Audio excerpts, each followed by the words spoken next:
ГСП онлайн. Городские новости сейчас. Пятница, 11:00. Пресс-конференция руководителя администрации. Первые 5 минут Александр Бусарев делится впечатлениями о поездке в Госсовет. Говорит, теперь администрация переформатирует отношения с крупными компаниями. Город возлагает надежды на «Газпром». Это и возрождение детского парка, и реконструкция взлетно-посадочной полосы. Всего 16 объектов. Вот только бумаги Миллер пока не подписал.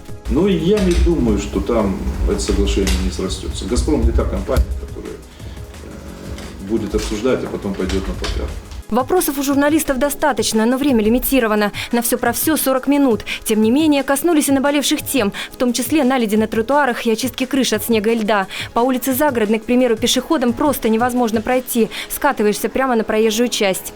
К сожалению, так получается, что я на прошлой неделе 3 дня в Сыктывкаре, на этой неделе 2 дня в Сыктывкаре. Но не все удается в таком рабочем режиме. А по спецавтодору, я думаю, сейчас возьму ежовые рукавицы, чтобы эти вопросы решить.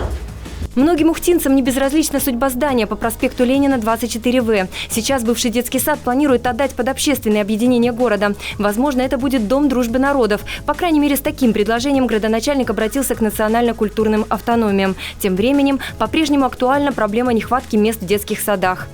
Вопрос перепроектирования приводит к тому, что стоимость перепроектирования этого здания под современные нормы, под совсем другие нормы, эти здания не предназначены, привели к очень большой стоимости этого одного места. Поэтому мы это дело рассматривали, приняли решение о том, что действительно их надо переводить в административный, продавать и за полученные деньги в бюджете решать вопросы местного бюджета.